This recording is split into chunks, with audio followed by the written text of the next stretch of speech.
Students, good morning. Today we will study in Social Studies class 2nd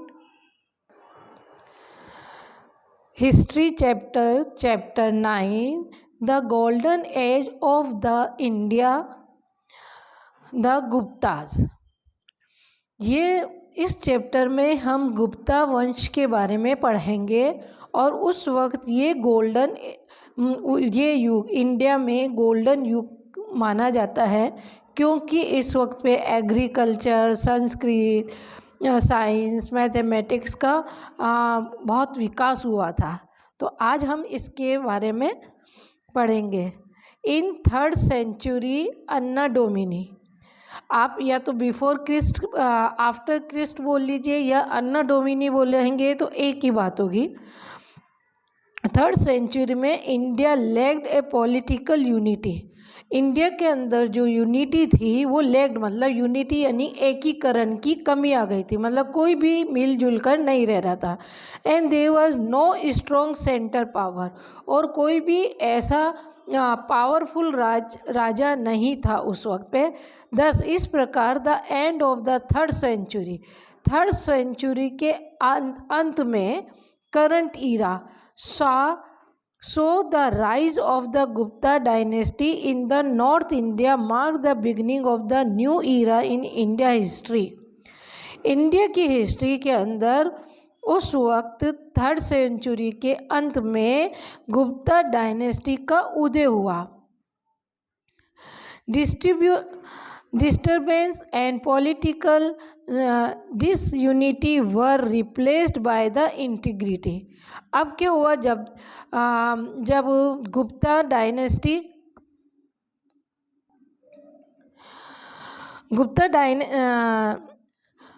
dynasty ने मतलब अपनी power को काफ़ी फैला लिया था, और उसने धीरे धीरे अपने आसपास के जितने भी कस्बे हैं उनको एकीकृत, इंटीग्रिटी मतलब होता है एकीकृत करना शुरू कर दिया था। अंडर देयर लीडरशिप, उनका लीडरशिप के अंदर, and patronage considered the progress was made the almost every aspect of the life के हर पहलुओं पर वो मतलब सहायता राशि देने लगे, जिसकी वजह से इंडिया में विकास शुरू हो गया था।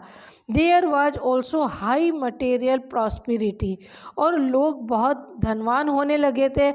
As the mention by the Fa Hien the Chinese travel, ये बात चाइनीज़ ट्रेवलर जिसका नाम था फा हाइन ने अपने बुक्स के अंदर मेंशन की थी। The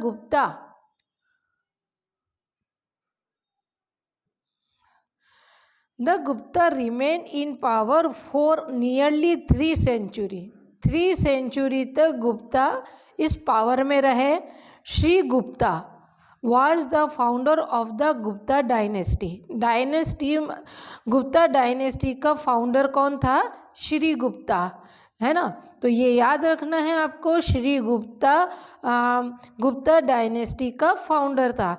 he was succeed by Ghatotkacha Gupta, वो घाटोत्कच गुप्ता के द्वारा बैठाया गया था, है ना। मतलब श्री गुप्ता को किसने बैठाया था? Ghatotkacha Gupta. But Chandragupta first who assume the title of Maharaja Adhiraj, लेकिन इस गुप्ता डायनेस्टी में चंद्रगुप्त फर्स्ट को ही महाराजा अधिराज का टाइटल मिला था, उसे महाराजा अधिराज माना गया था। Was the first important Gupta ruler, और ये गुप्ता रूलर के अंदर गुप्ता शासन काल में ये बहुत इम्पोर्टेंट राजा था, मतलब ये इनमें ज़्यादा पावर थी। चंद्रगुप्त फर्स्ट, अब हम चंद्रगुप्त फर्स्ट के बाद, Ghatotkacha was succeed by his son Chandragupta first के द्वारा घाटोत्कच मतलब सक्सीड हुआ। Who come to the throne in 320 anno domini, वो 320 अन्ना डोमिनी के टाइम पर वो सिंहासन पर बैठे। The expansion of the Gupta empire began during reign of a Chandragupta first. Chandragupta first के शासन के दौरान ही गुप्ता एम्पायर का विकास हुआ। He assume the title of Maharaja Adhiraj which means king of the king. उन्हें महाराजा अधिराज का टाइटल मिला था और जिसका मतलब होता है राजाओं के राजा। He married Kumar Devi a princess of the famous Lichchhavi clan ruling at the Vaishali. उन्होंने लच्छावी मतलब राजा थे जो वैशाली के राजा थे, उनकी बेटी कुमार देवी से शादी की थी। Can ruling at Vaishali, this event is recorded in the series of the gold coins। जब इनकी शादी हुई थी इसको रिकॉर्ड किया गया था और एक कॉइन्स में इसकी सीरीज़ को इशूड बाय हिम, उसके द्वारा इस कॉइन्स पर मतलब इनकी शादी का कॉइन्स पर खुदवाया गया था। This matrimonial alliance increase the power and Prestige of his dynasty. इस शादी के गठजोड़ से ही गुप्ता वंश की मतलब पावर बढ़ती गई और उनकी प्रेस्टीज और उनकी प्रशंसा और उनकी मतलब उनकी इज्जत, उनकी रेस्पेक्ट बढ़ती चली गई। He was ruling over Magadh, भी आज का बिहार है, सकत modern Ayodhya and Prayag modern Allahabad with his capital at the Pataliputra modern Patna. मतलब उनकी कैपिटल थी पाटलिपुत्र जो आज पटना कहलाया जाता है। यहाँ तक इन सब राज्यों में उनके शासन का फैलाव हो गया था। समुद्रगुप्त मौर्य 335 से 375 अन्ना डोमिन इनका शासन था, यानी कि चंद्रगुप्त मौर्य के बाद समुद्रगुप्त का शासन आया। Chandragupta was the succeed by his son Samudragupta in AD anno domini 335 है ना। समुद्रगुप्त को सक्सीड किया गया यानी कि उन्हें सिंहासन पर बैठाया गया। He was one of the greatest, the most powerful and the ablest ruler of the Gupta dynasty. Gupta dynasty में ये बहुत पावरफुल थे, योग्य शासक थे। ही फॉलोड, और ये महान शासक थे। He followed the policy of the conquest. इन्होंने कंक्वेस्ट की यानी विजय की पॉलिसी को फॉलो किया, यानी कि उन्होंने आसपास के जितने भी राज्य थे उन सबको जीत लिया। दस इस प्रकार ही न्यूमरस इनलार्ज हिज किंगडम। इस तरीके से न्यूमरसली मतलब बहुत अधिक उन्होंने अपने राज्य को दूर दूर तक फैला दिया था। Harisen is court poet recorded his achievement in the long inscription engraved on the pillar at the Allahabad. It was written in Sanskrit. Harrison जो इनके दरबार का एक पोइट था यानी कि एक कवि था, जिन्होंने इलाहाबाद में पिलर पर इनके गाथाओं के बारे में संस्कृत में लिखवाया, खुदवा दिया था।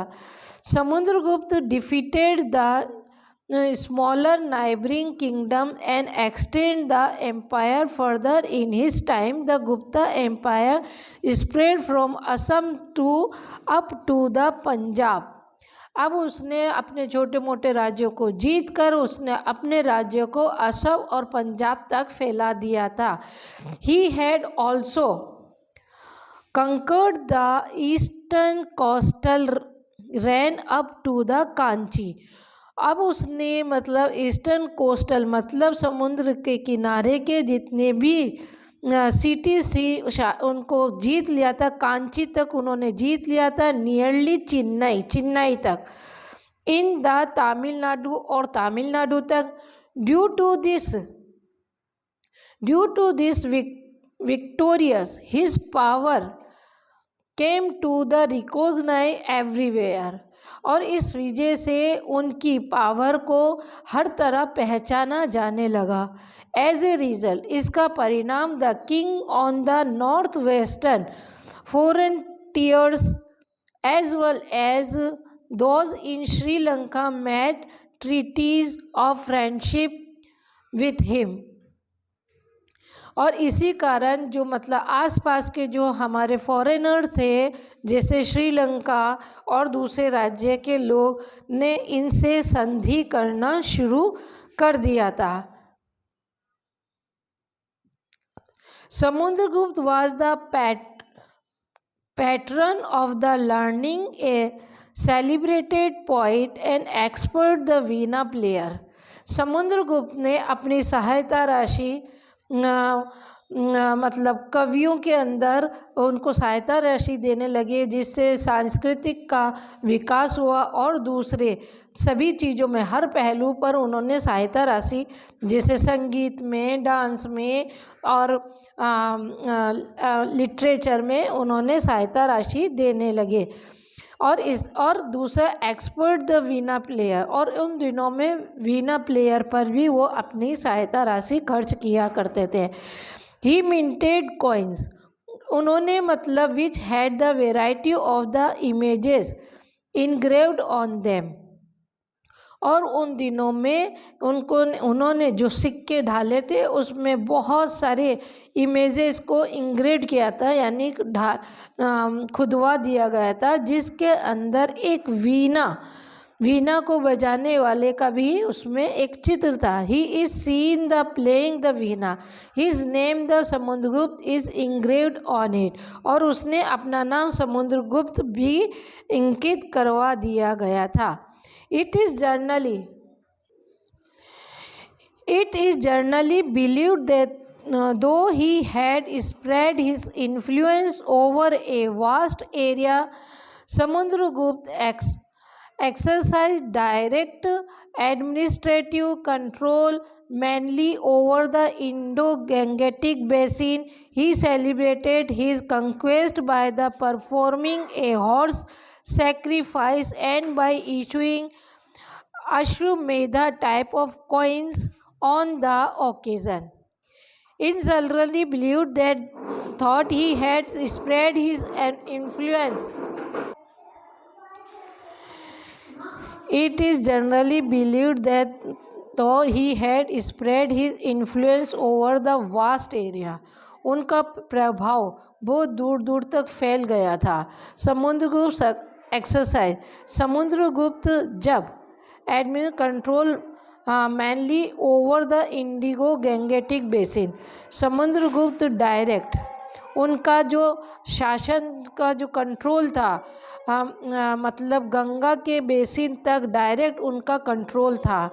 ही सेलिब्रेट हिज कंक्वेस्ट, वो अपनी जीत को हॉर्स का सेक्रीफाइस करके अपनी जीत को मनाते थे, और वो इस सेक्रीफाइस को उन्होंने एक सिक्कों पर भी ढलवा दिया था, यानी सिक्कों पर भी उनकी खुदाई करवाई गई थी। Chandragupta second, Samudragupta was succeeded by his son Chandragupta second. Samudragupta ने चंद्रगुप्त सेकंड को उसके सिंहासन पर बैठाया था, और उन्होंने अपना शासन 375 से लेके 414 आफ्टर क्रिस्ट यानी कि अन्ना डोमिनी तक किया था। Also knows as the Chandragupta Vikramaditya, इनको चंद्रगुप्त विक्रमादित्य भी कहा जाता था। He extend the Gupta empire toward the northern west, उन्होंने नॉर्थ वेस्ट तक अपने गुप्ता एम्पायर को फैला दिया था। He also won the Malwa, Gujarat and Saurashtra, उन्होंने मालवा, गुजरात और सौराष्ट्र को जीत लिया था। He made Ujjain as his second capital, उसने उज्जैन को सेकंड कैपिटल बनाया। He establish good relation with the powerful Vakataka rulers in the south by marrying his daughter Prabhavati with the Rudrasena second.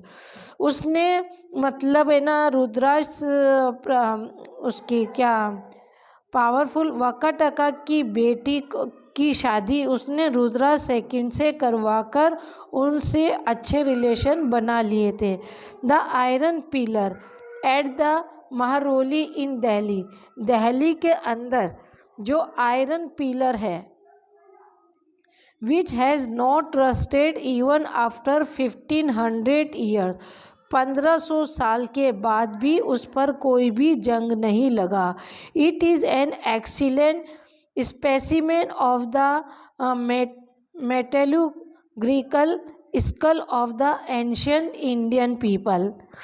और ये एक मेटैलोग्रिकल मतलब धातुओं के बारे में उनकी स्किल, उनकी मतलब समझ बहुत अच्छी थी। और इसका जो वो पिलर था, आयरन पिलर था, ये इसका एक बहुत ही अच्छा नमूना था।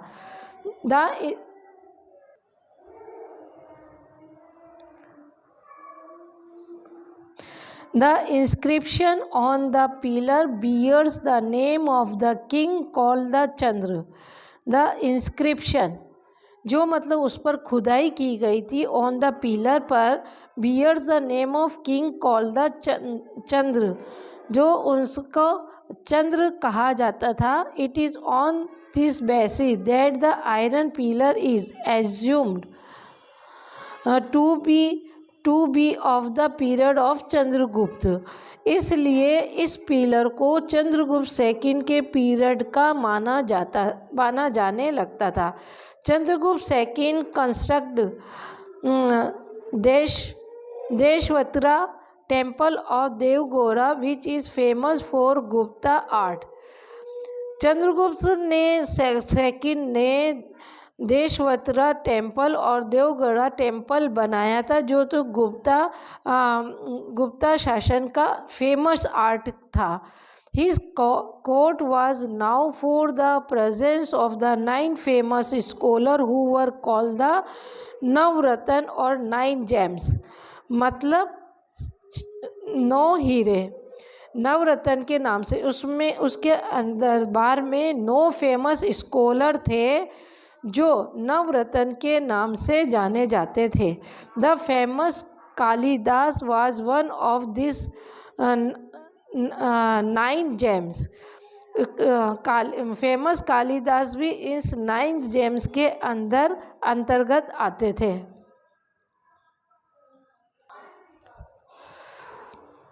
Chandragupta II carried trade in Western India at the places such as the कंबे and Sopara. Chandragupta ने अपना जो व्यापार है वेस्टर्न इंडिया के कंबे और सोपरा तक फैला लिया था। He also had trade relation with the Rome and Egypt. उन्होंने अपना व्यापार रोम और इजिप्ट से भी कर रखा था। Which is now for the gold coin use during this period. और उसी ये चीज़ सोने के सिक्के जो कि उस टाइम पे बनाए गए थे उसका एक अच्छा उदाहरण है। Administration of the Chandragupta second as the recorded by the Fahien के द्वारा उसका जो शासन काल के बारे में फाहाइन ने अपनी किताब में लिखा। उन्होंने क्या लिखा? ए चाइनीज़ पिलग्रिम, एक तीर्थ यात्री था Chinese pilgrim Fahien, visited India during the reign of the Chandragupta second. Chandragupta second के शासन काल में उसने यात्रा की। His account highlight the feature of his administration. उसने उस टाइम पे की जो शासन काल है उसके बारे में लिखा। He was very mild and liberal in nature. Chandragupta second बहुत ही नर्म स्वभाव का और सहिष्णु राजा था। Fa Hien's state the people have not to register their household और अटेंड टू एनी मजिस्ट्रेट। उस वक्त पे कोई भी जो आदमी है वहाँ पर अगर जाता था उनके शासनकाल में, उनकी सिटी में, तो उसे कोई भी रजिस्ट्रेशन नहीं करवाना होता था और ना ही उन्हें मजिस्ट्रेट के सामने अटेंड होना पड़ता था। If they want to go, अगर वे जाना चाहता था तो दे गो, वे चला जाता था। If they want to stay, अगर वो ठहरना चाहता था तो ठहर सकता था, they stay. There was no spy system, उस टाइम पे कोई भी जासूसी सिस्टम नहीं था।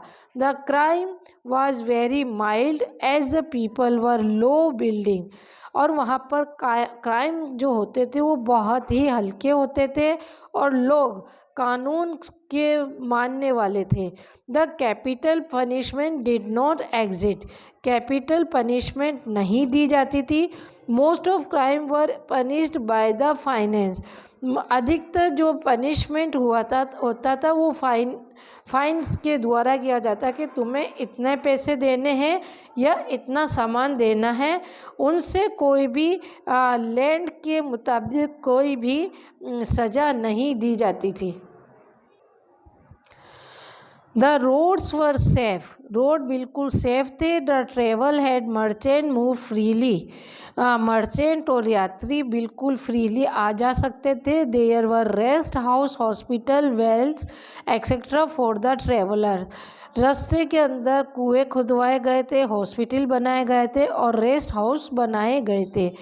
Land revenue was the main source of income of the government, government मतलब उनसे जो लैंड रिवेन्यू, लैंड का टैक्स लेकर लिया करते थे, जो उनका मेन इनकम का सोर्स था।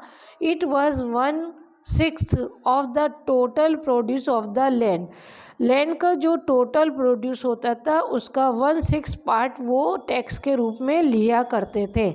The tax were light and people could pay them easily, tax बहुत कम था इसलिए लोग आसानी से उसे दे सकते थे। The government servant receive fixed salary, there exist no bribe anywhere, government को फिक्स सैलरी मिला करती थी और वहाँ पर रिश्वत, किसी भी तरीके से रिश्वत नहीं होती थी, नहीं दी जाती थी, न ली जाती थी।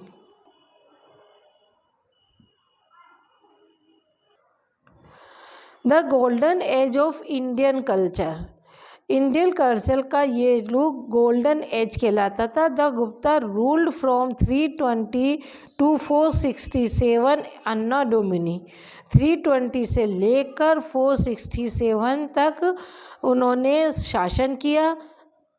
दे not only gave the political unity but they founded a rich and prosperous empire, peace and order prevailed during their long ruler, उन्होंने लंबे समय तक शासन किया और उन्होंने सभी को मतलब एक यूनिटी में बांधा और उस शासन काल में लोग शांति से रहते थे और वो बहुत ही समृद्ध हो गए थे, यानी कि उनके पास धन दौलत बहुत इकट्ठी हो गई थी।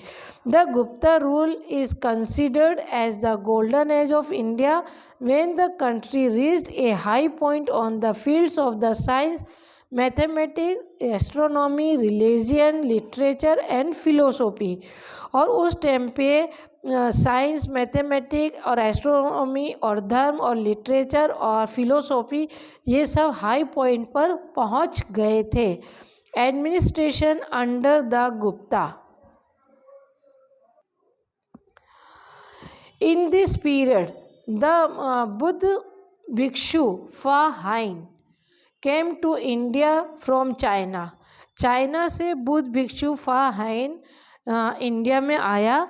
ही was written in account of his travel in India. उन्होंने इंडिया के अंदर यात्राएं की और उन्होंने अपनी इस यात्रा को अपनी बुक में लिखा। From his written we learn about the efficient administration of the Gupta empire. उन्होंने बहुत ही कुशलता से गुप्ता एम्पायर के शासनकाल के बारे में लिखा। The administrative system during the Gupta dynasty reign was the similar to that the Mauryan empire. Gupta dynasty का जो मतलब सिस्टम था वो बिल्कुल मौर्यन एम्पायर के सिमिलर ही था। The king was that highest authority. King को सबसे ऊंचा अधिकार मिला हुआ था with the titles like the Chakravarti या परमेश्वर। या तो उन्हें चक्रवर्ती कहते थे या तो परमेश्वरम कहते थे। High possessed wide power to the enable the smooth function of the empire। और उन्हें मतलब फंक्शन को अपने एम्पायर के शासन कार्य को चलाने के लिए उन्हें अधिकार मिले हुए थे। The empire was divided. The empire was divided into province और बुक्तीज। एम्पायर प्रोविंस और भक्तीज के अंदर empire was divided into province, कस्बे या भक्ति का डिवाइडेड इनटू प्रोविंस और भक्ति मतलब कस्बे में डिवाइड था जिसको भक्ति कहते थे। Which were looked after by princes call the Uparika Maharaja. और उनकी देखभाल प्रिंस के द्वारा की जाती थी जिसको अफ्रीका महाराजा कहते थे। The province were divided into district और वेश्याज। जो प्रोविंस थे वो वेश्याज में डिवाइड हुए हुए थे, उसको डिस्ट्रिक्ट कहते हैं। And were looked after by आयुक्त्स।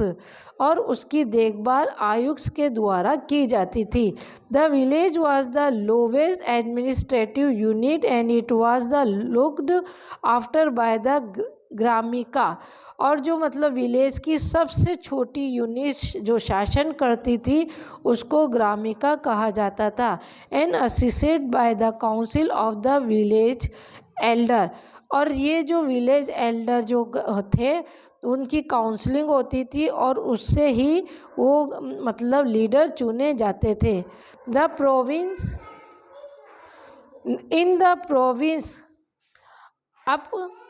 Africa and in districts the vishayapatis were interested with the judicial matter.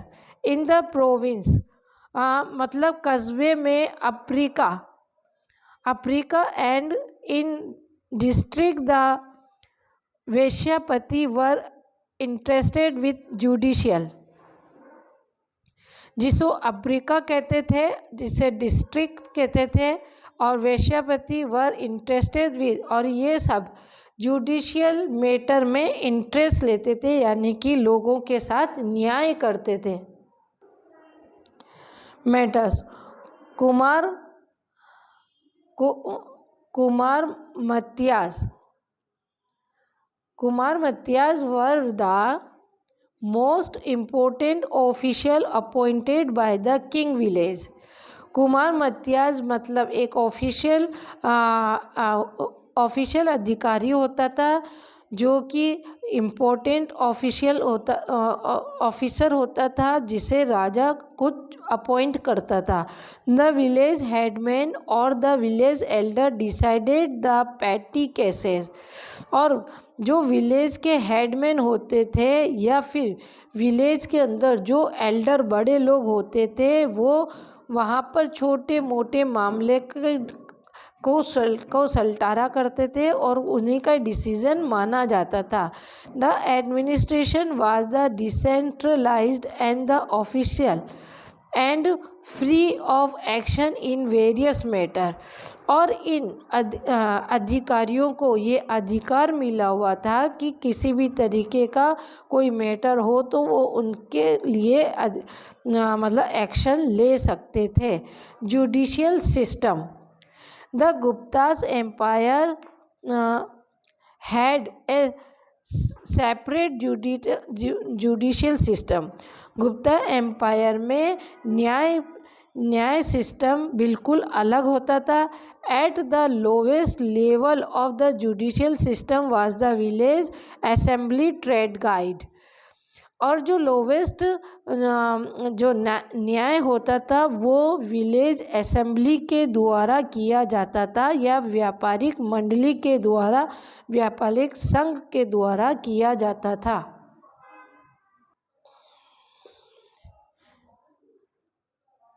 These were counseling appoint the settle the dispute between the parties appear before them। और वे जो council थी वो जो लोगों के बीच में जो dispute होते थे उनका सेटलमेंट करती थी। Mahanand Nayak, the chief of justice. Chief of justice को महानंद नायक कहा जाता था। Who assisted him all judicial matter, और उन्हें और सारे जुडिशियल न्याय के प्रति जो भी मामले हैं उनमें उनको सहायता दी जाती थी। The king preceded over the high court of appeal.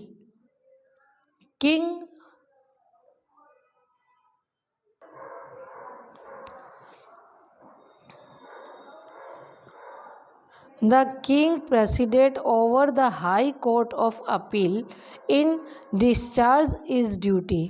अगर जो कोर्ट में अपील करने पर कोई सही वक्त काम नहीं किया करता तो उसे डिस्चार्ज भी किया जाता था। They was assisted by judge, minister and priest। और राजाओं को जज, मिनिस्टर और प्रिस्ट के द्वारा सहायता मिलती थी। मतलब वो उनकी शासन को चलाने में उनकी हेल्प किया करते थे, मदद किया करते थे। The law was divided into civil और क्रिमिनल। जो कानून था वो सिविल और क्रिमिनल में डिवाइड था। The punishment was mild, punishment बहुत हल्का होता था। Capital punishment was not given at all, capital punishment बिल्कुल भी नहीं दिया जाता था। Army, the Guptas kept a well organized big army which consist of elephant cav infantry and chariots। Gupta kept all organized, उसकी जो आर्मी थी फुल तरीके से ऑर्गेनाइज थी। उनके घुड़सवार थे और एलिफेंट थे और पैदल इन्फेंट्री पैदल सेना थी और रथ सेना थी। ए मिनिस्टर कॉल से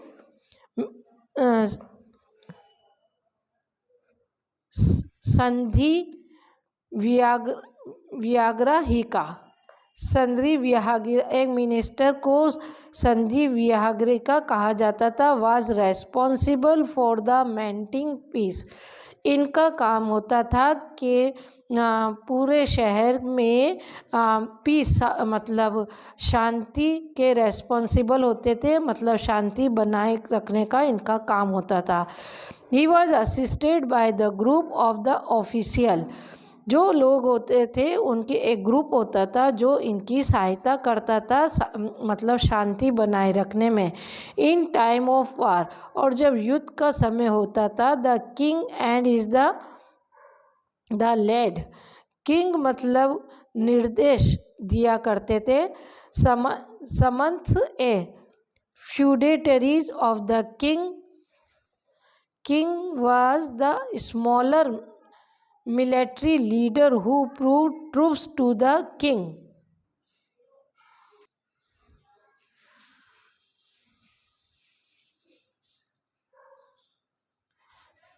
The samantas or feudatories of the king the smaller military leader to prove troops to the king.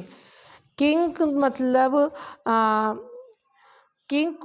मतलब उनको ट्रूप्स यानी कि सेना की टुकड़ी उनको मिली हुई रहती थी। At the time of war के समय they lead his army but ordinary there were a minister call the sandhi vigrahika. और मतलब युद्ध के समय में तो राजा खुद इसको लीड करता था, लेकिन जब युद्ध नहीं होता था तो या ऑर्डिनरी कोई काम होता था तो वहाँ पर संधि विग्राहिका जो एक मिनिस्टर होता था वो इनकी मतलब शहर और गांव की शांति की देखरेख किया करता था। Who was in charge the peace and war. He was assisted by the group of high officer they had sought to be the inform of. उनके पास जासूस होते थे जो उन्हें हर तरीके की इंफॉर्मेशन दे दिया करते थे। In return they were given A grant land from which they could collect revenue maintain the army. Land revenue was the source of the state of income. अब उन्हें लंबी चौड़ी जो भूमि दी जाती थी उससे आने वाला रिवेन्यू यानी आने वाले टैक्स से मिलिट्री का मेंटेनेंस देखा जाता था। The land revenue was the source of state और यही स्टेट इनकम का मुख्य स्रोत था। Society people lead a simple life in the village but in the town in cities the rich enjoying affluent life style. Most of the people were vegetarian. People अपने जो village में जो लोग रहते थे वो अपनी सिंपल लाइफ जीते थे। एंड रिच एन्जॉय और जो मतलब सिटी में रहते थे कस्बे में रहते थे उनकी लाइफ स्टाइल मतलब समृद्ध थी। मोस्ट ऑफ द और ज़्यादातर लोग वेजिटेरियन होते थे। The caste system still exist like in the early period. पुराने समय के दौरान उस वक्त भी कास्ट सिस्टम हुआ करता था। However there was a serious flaw the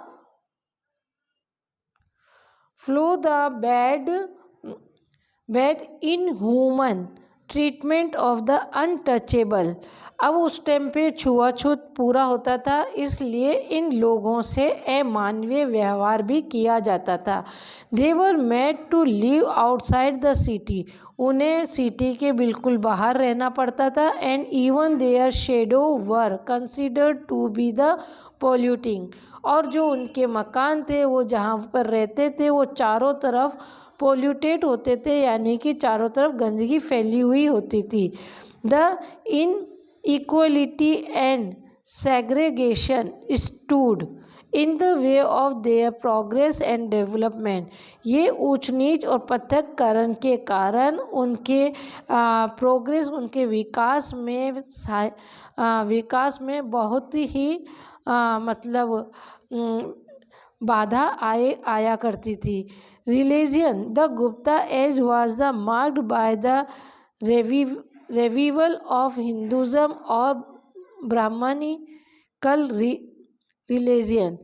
Gupta के एज में लोग ज़्यादातर हिंदू और ब्राह्मण को ज़्यादा पसंद किया करते थे।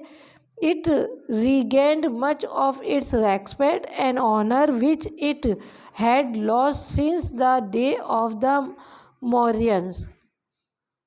इस शासन काल में मौर्यन की अपेक्षा हिंदू को और ब्राह्मण को मतलब रेस्पेक्ट ज़्यादा मिलता था, उन्हें संरक्षण ज़्यादा मिलता था मौर्य साम्राज्य की अपेक्षा। The Guptas were great patrons of the Brahmans और हिंदुज़म। गुप्ताज उनके संरक्षण के लिए बहुत अधिक सहायता राशि खर्च किया करता था। Beautiful temple of Hindu gods और हिंदू देवियों की उसने मंदिर बनवाए थे। Like Shiva Vishnu and the Brahma began to be respected and many in endowments of the land were made of them, और उन्हें बहुत सारे मंदिर बनाने के लिए उन्हें ज़मीन दान में दी जाती थी और उन्होंने शिव विष्णु और ब्रह्मा के मंदिर बनाए थे।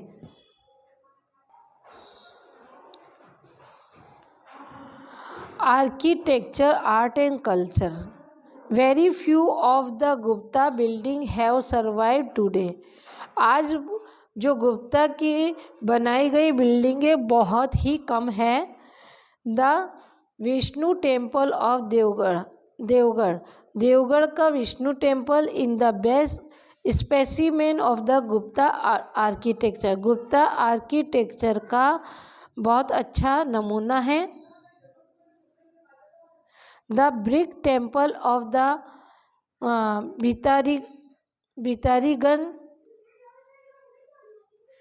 भितरीगन यानी कानपुर में है। Is another fine specimen of their architecture, जो कि अपनी बारीक खुदाई के अंदर के लिए मशहूर है और उनका एक एक बारीक खुदाई का एक नमूना है।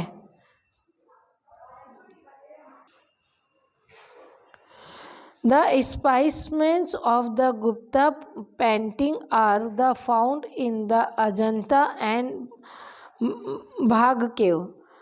जो गुप्ता की पेंटिंग का जो नमूना है वो अजंता और भाग केव में मिलता है। The cave painting of Ajanta have some specimen features of their own.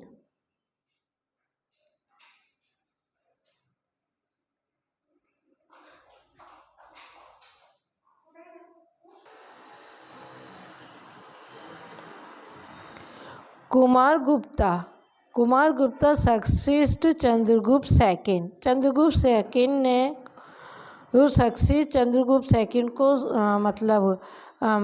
शासन पर बैठाया गया, but could not contribute much a empire, लेकिन वो एम्पायर में कुछ भी कंट्रीब्यूट नहीं कर सका।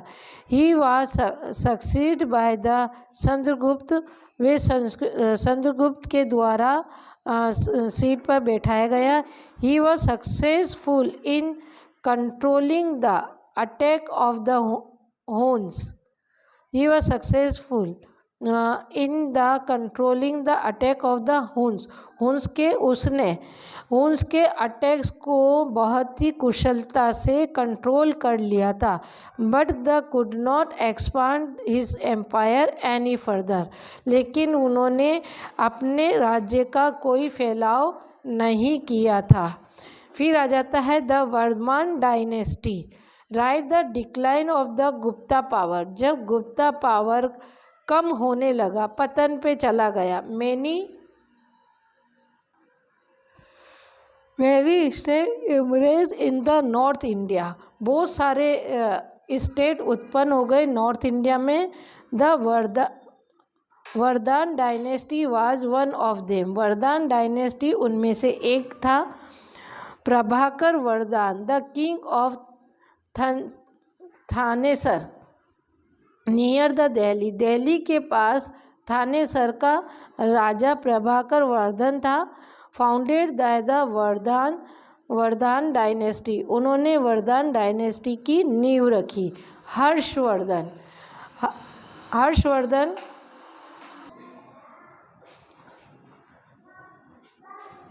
प्रभाकर वर्धन सन Harishvardhan expand their Vardhan empire up the Nepal in the north, up the river Narmada in the south.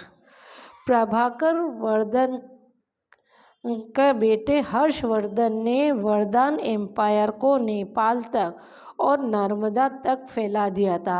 Assam in the east and Gujarat in the west. और east में असम तक और वेस्ट में गुजरात तक फैला दिया था। Harshvardhan had cordial relation with the Raja Bhaskar Varman of the Kamrup जो एंशंट असम में नॉट ओनली, जिसको असम कहा जाता है, not only this they also establish friendly relation with the China. उन्होंने भास्करवरम से अच्छे रिलेशन बना लिए थे और उन्होंने चाइना से भी अच्छे रिलेशन स्थापित कर लिए थे। He sent his ambassador to the Chinese court, उन्होंने चाइनीज कोर्ट में अपना दूत भेजा हुआ था। Kannauj was the Harshavardhan capital, Kannauj Harshavardhan की कैपिटल थी। Trade flourished during his reign, और मतलब जो व्यापार था उनके शासन काल में बहुत फल फूल रहा था। ही spent hug amount on welfare of the people, वो लोगों के विकास के लिए बहुत पैसा खर्च किया करते थे। Even 5 years he would distribute all this wealth among the people, हर 5 साल में वो सारा का सारा धन लोगों में बांट दिया करता था। Harshacharita biography written by his court the Banabhatta, Banabhatta के द्वारा उन्होंने हर्षचरित्र बायोग्राफी लिखी गई थी, जिसमें हर्षवर्धन के बारे में शासनकाल में पूरा लिखा गया था। Provide information on the life of achievement of the Harshvardhan thoughts and Harshvardhan had become a follower of Buddhism. Harshvardhan के जो सारे अचीवमेंट है वो उसमें हर्ष चरित्र में लिखे गए थे, और उन्होंने बाद में वो बुद्धिज़्म मतलब बुद्ध धर्म को अपना लिया था। But he gave generous patronage to other religious too, उसने दूसरे रिलीजियस को भी सहायता राशि प्रदान किया करता था। He was a patron of literature, वो लिटरेचर में भी सहायता राशि दिया करता था। He wrote 3 Sanskrit play namely Ratnavali, Nagananda and the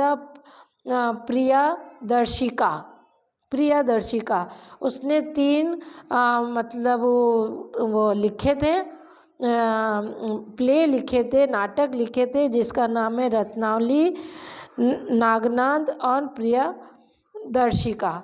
the Chinese Buddhist bhikshu Yan Cheng had come to India during Hirsch's regime. The Chinese Buddh bhikshu Yan Cheng had come, उस time पे आए थे ड्यूरिंग द हर्ष के शासनकाल में। He travel to all parts of India, उसने सारे India के पार्ट्स पे ट्रैवल किया। एंड सत्य at the Nalanda university for 2 years, उन्होंने 2 साल तक मतलब वहाँ पर रुके नालंदा यूनिवर्सिटी में। While returning back he translate many Buddhist manuscript into the Chinese, उन्होंने बहुत सारे बुद्धि मैन्यूस्क्रिप्ट को चाइनीज़ के अंदर लिखा। Yuan Chwang travel had words of praise for the people of Maharashtra, Yuan Chwang जब उन्होंने ट्रैवल किया था तो महाराष्ट्र के लोगों ने उनका बहुत सम्मान किया। He right the people of Maharashtra are proud people, उन्होंने महाराष्ट्र के पीपल पर बहुत प्राउड किया था। They never forget a favor done to them, but they do not spare anyone who insult them. वो जब जो उनका फेवर लेते थे वो उनको कभी भूलते नहीं थे, लेकिन जो उनका इंसल्ट करते थे तो वो उन्हें छोड़ते नहीं थे। They will help another in distress without a care even for their own life. They do not harm anyone who takes refuge with them. जो कोई उनको इनकार भी कर देता था तो वो उन्हें कोई भी नुकसान नहीं पहुंचाते थे। Occupation and trade, according to the Hiuen Tsang, agriculture was the main occupation of the people.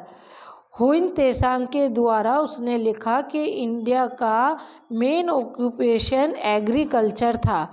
Trading was also done, व्यापार भी किया जाता था। Thus there developed many trading centre along the Ganga, Ganga में बहुत सारे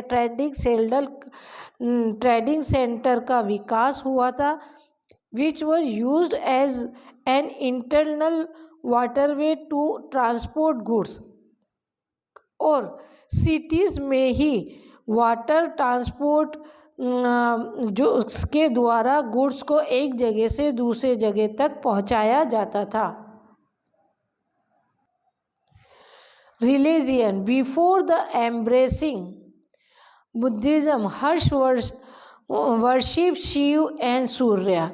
बुद्धिज्म बुद्ध को अपनाने के बाद भी हर्ष शिव और सूर्य की पूजा किया करते थे। Later on the become a Buddhist, लेकिन बाद में वो बौद्ध भिक्षु बन गए थे। But he was tolerant towards other religion too, लेकिन वो दूसरे धर्म के प्रति भी सहिष्णु थे। Art and culture, Harshavardhan was a great patron of art and culture. Harshavardhan के शासन काल पे आर्ट और कल्चर का बहुत विकास हुआ था। The famous writer Banabhatta and Dandin enjoy his patronage. Dandin और भट्ट उनके जो सहायता राशि से को एंजॉय किया करते थे। भानभट्ट रोड द हर्षचरित, भानभट्ट ने हर्षचरित लिखी। Which is a rich source of information about the Harsh reign, Harsh की शासन काल का वो उससे उसका बहुत ज़्यादा इन्फॉर्मेशन मिली। Harshvardhan himself too wrote Sanskrit play like the Ratnavali Priyadarshika, he generous donate to the Nalanda university.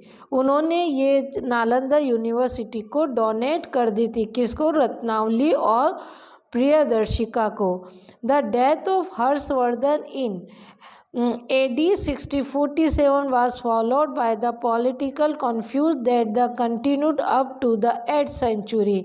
उनके देहांत के बाद 8th सेंचुरी तक बराबर कन्फ्यूजन चलता रहा था। when the Gujarat Parathihars and Rajput rulers emerged as a big force in the North India. फिर नॉर्थ इंडिया में राजपूत रूल्स और गुजरात पारथीगास ने एक अच्छे बिग फोर्स के रूप में उभरा। The Chalukya played an important role in the history Deccan and south India. South India में चालुक्य ने एक इम्पोर्टेंट रोल अदा किया था। They rule for about 200 years, उन्होंने 2 साल तक शासन किया। From the beginning of the 6th century, 6th century के शुरुआत में प्रतापी मतलब Badami in Karnataka was their capital, उनकी कैपिटल थी। कौन थी? प्रतापी। Pulakeshin second was the greatest ruler of the Chalukya. Chalukya का जो पुलकेशिन सेकंड जो बहुत ही महान राजा बना था। Chalukya is considered his authority of the Maharashtra and conquered large parts of Deccan. He consolidated his authority in Maharashtra and conquered large parts of the Deccan. उन्होंने डेक्कान में बहुत से छोटे मोटे पार्ट्स को जीत लिया था। ही डिफेटेड हर्षवर्धन इन सरिका, उन्होंने हर्षवर्धन को सरिका में पराजित कर दिया था। 630 on the bank of the river Narmada, Narmada के किनारे पर he the acquired the title of the Dakshin Pathveshwaram, दक्षिण पथपेश्वरम के टाइटल से नवाजा गया था, which means the lord of the south. इसका मतलब था साउथ का राजा। The famous temple at Badami Aihole and the Patadakal were built during the Chalukya period. Badami Aihole और पतादिक्कल मंदिर का निर्माण करवाया गया था। विविध account of Pulakeshin campaign are provided in the Il-Hol inscription composed by his court poet Ravi Krit in Anna Domini 634 में रविकृत जो उनका पोइट था, उन्होंने इन मंदिरों पर उनके शासनकाल के बारे में मंदिरों पे खुदवाया गया था। The Pallavas Pulkasen II himself was the defeated and killed by the Pallav king Narasimhavaram I in AD 642. Pulkasen II himself was defeated, खुद मतलब हार गए थे, killed by the Pallav king Narasimhavarman second के द्वारा हत्या कर दी गई थी। Which mark the beginning of the long drawn political struggle between the Pallava and Chalukya, और इसी कारण से पल्लव और चालुक्य के बीच में संघर्ष चलता रहा। This struggle continue for more than 100 years, और 100 ईयर्स के बाद भी स्ट्रगल चलता रहा। Pallavs were also powerful dynasty in the South India. South India में पल्लव भी बहुत ताकतवर वंश थे। Kanchipuram in Tamil Nadu powerful their capital. In the Kanchipuram Tamil Nadu की कैपिटल थी। Mahendravarman was the powerful Pallava ruler. 100 years. The Pallav were also powerful dynasty south India. Pallava भी मतलब एक साउथ इंडिया में पावरफुल वंश था। कांचीपुरम तमिलनाडु देयर कैपिटल कांचीपुरम तमिलनाडु की कैपिटल थी। Mahendra Varma was the powerful Pallava ruler था who expand the Pallava kingdom. उन्होंने पल्लव किंगडम को काफ़ी फैलाया था। He was also playwright his Narasimhavarman. उन्होंने एक प्ले भी लिखा था, Narasimhavarman first repulse the attack on the kingdom by the Chalukya king. Chalukya king के द्वारा इन पर आक्रमण किया गया था। Pulakeshin second founded the city of the Mahabalipuram. Mahabalipuram city बसाई थी। Where the built a number of rock cut temple, और बहुत सारे टेम्पल को कट करके वहाँ पर टेम्पल बनाए गए थे। The famous rath temple of the Mahabalipuram were sculpted during his reign. इस शासन काल में रथ टेम्पल बहुत ही मतलब फेमस है। This temple have been sculpted in single rock. इस एक सिंगल रॉक की खुदाई करके इस टेम्पल को बनाया गया था। द पल्लव हैड पावरफुल मतलब बहुत पावरफुल थे एंड वेल इक्विप्ड नेवी, और उनकी समुद्र सेना बहुत ही वेल इक्विप्ड थी, यानी कि उनके पास युद्ध के सारे सामान मौजूद थे। ड्यूरिंग दिस पीरियड, इस पीरियड के द्वारा India had contact with the countries of south east Asia. South east Asia के कॉन्ट्रैक्ट में आई। Internal and foreign trade flourished. जो अंदर थे पल्लवी शासन काल में, पल्लव उनके कैपिटल, उनके जो सिटीज़ में अच्छे व्यापार होता था और इनका व्यापार फॉरेन में भी फला फूला। Yuan Chwang had visited Kanchi. Yuan Chwang ने कांची को विजिट किया था and record that the people of all religion receive tolerant and just treatment under the rule of the Pallava king. और वहाँ के लोगों ने जो लोगों ने इनके साथ बहुत ही सहिष्णुता का व्यवहार किया गया था। Rule of the Pallava kingdom के द्वारा उनके साथ बहुत सहिष्णुता से व्यवहार किया गया। देखो बच्चों, आपको इसको 2-3 बार रीडिंग लगानी है और अच्छे से समझना है, और फिर इनके क्वेश्चन आंसर सारे आपको मैंने PDF भेज रखा, उसमें से आपको ये वर्क कंप्लीट करना है।